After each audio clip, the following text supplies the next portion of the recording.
Chapter 9, October to December 1861. Fountain Rock's nighttime search takes away Lizzie's husband. Reason Davis Shepherd goes to prison.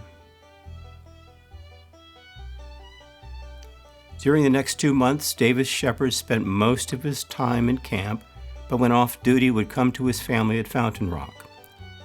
In November 1861, and he was ordered to report with his company to General McDonald in Winchester.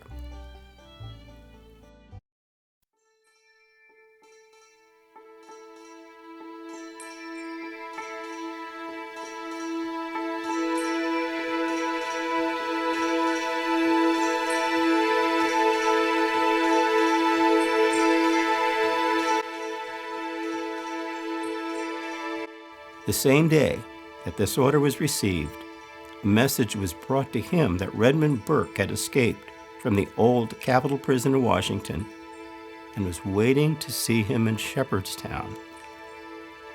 Davis met the Confederate scout in the village and received from his hands copies of the plans of the fortifications around Washington. Burke feared that he might be taken and wanted copies of his papers to be in safe hands in case of accident. The men of Davis's company were housed for the night in the old market house, and he came back to Fountain Rock. In the meantime, Mrs. S., one of the Union sympathizers in town, was hastening up to the river to the Yankee camp with word of Redmond Burke's return and of the whereabouts of Davis and his company. Acting on information given by this woman, the soldiers encamped in Maryland crossed the river and came to Fountain Rock at midnight.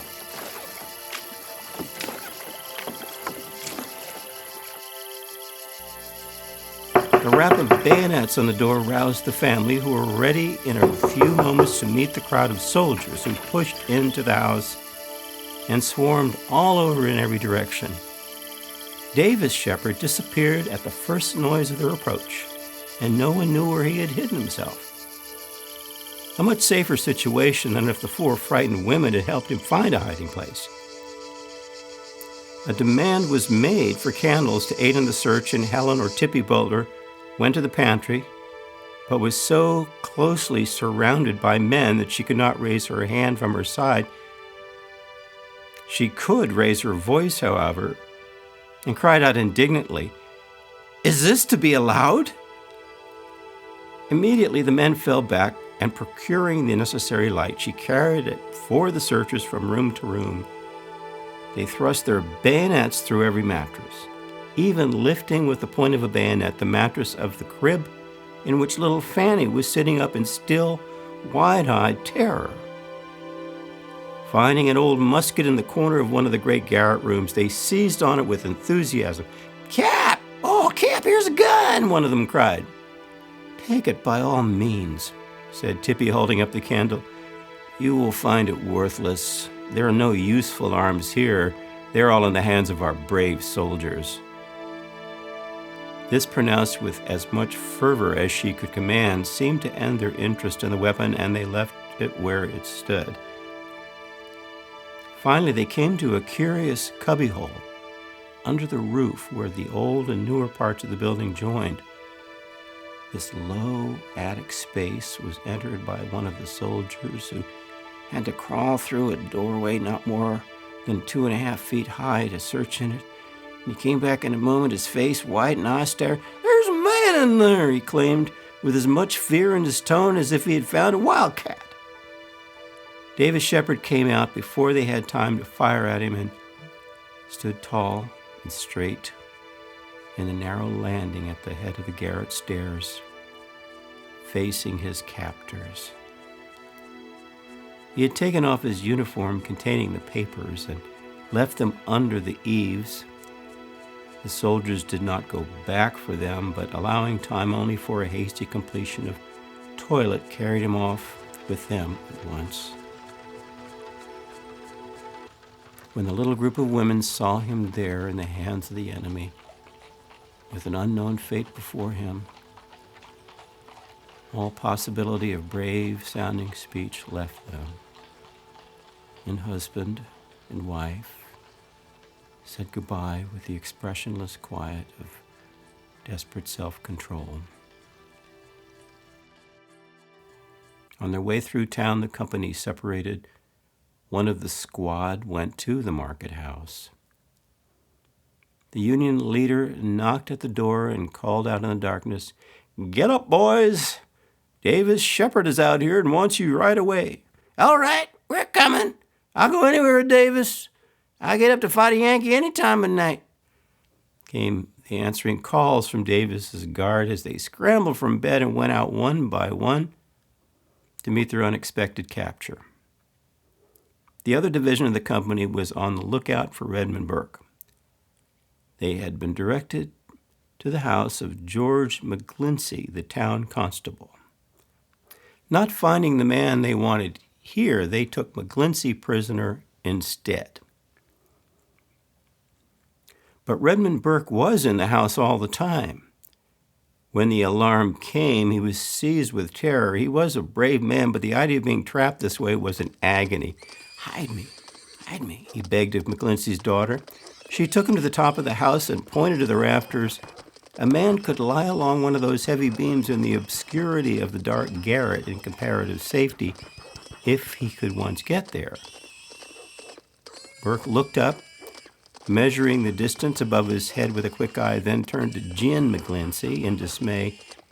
"Here, stand on my shoulder," she whispered, and she stood firm while he swung himself up, his heavy-nailed boot making a deep mark in her flesh.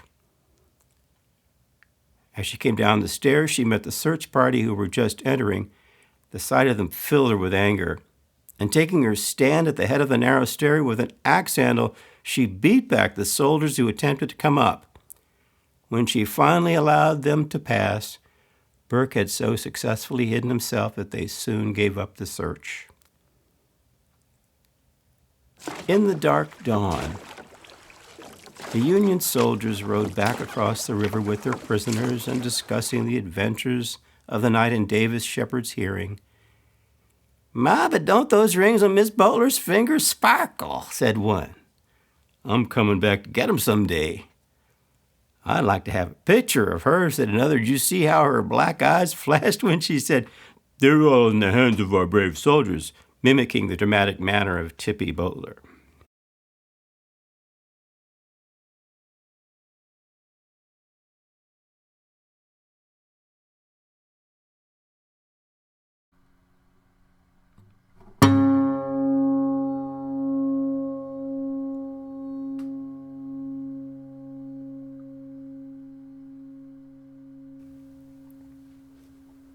One must not, at this late date, dwell upon the horror of prison life, nor tell the story of all that Davis Shepherd suffered while in the hands of the federal authorities.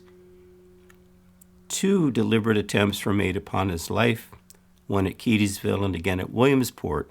He was put in solitary confinement.